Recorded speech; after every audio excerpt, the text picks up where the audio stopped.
Okay, so if you have read the email, this should provide some additional hints, tips, and tricks. If you haven't, this should tell you everything you need to know. So let's jump right into it.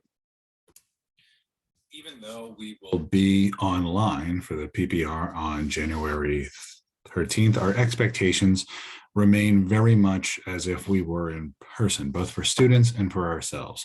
We have an emphasis on making sure that we get our students ready to write.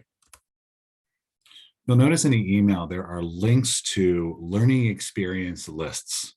These are lists of the topics and assignments that have been covered in your class. You have a template for your class linked in the email. Please use that document because it's in a shared drive, but the formatting is up to you.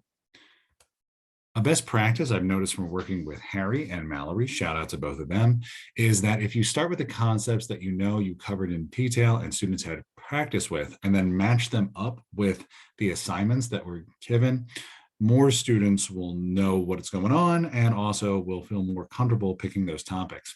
Don't list everything.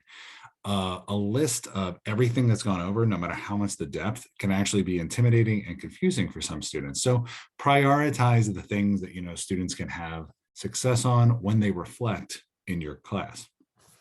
And finally, this can be difficult. Please just reach out for help. It's one of those things that once you get started, it can feel easy, but getting started can actually be the hardest part. Don't hesitate to reach out before we get started on Thursday.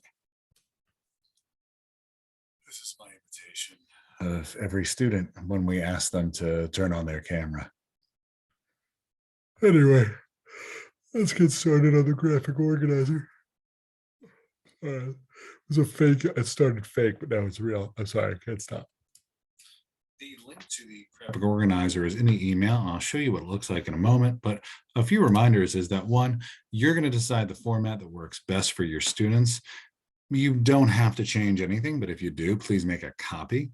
And also, unless I hear that you want to change it, I'm just going to attach the PowerPoint as is to our PPR assignment the morning of January 13th so that every student can access it easily and there's less links to navigate.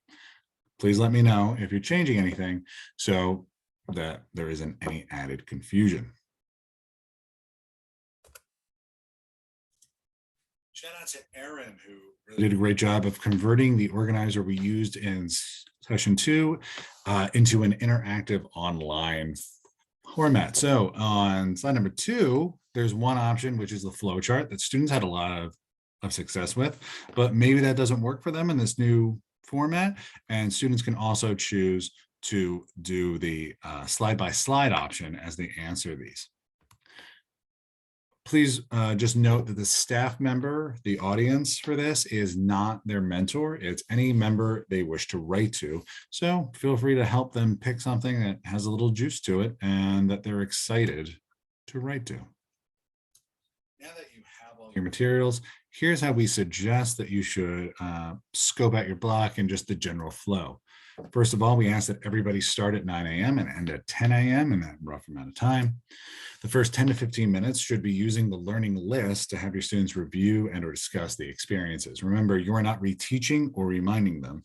You're helping them remember. And that involves having them discuss their experiences with each other, you centering student voice, and having students explain concepts that others might not understand.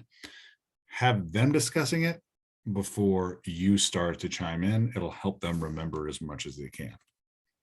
After that, the next 10 to 15 minutes of the organizer you just saw. And finally, the last 30 to 40 minutes of that time should be held sacred like you were in a room. It should be silent. People should feel empowered to ask questions. I suggest setting up a breakout room if they feel self-conscious, and making sure that they have a straight at least 30 minutes of uninterrupted writing time.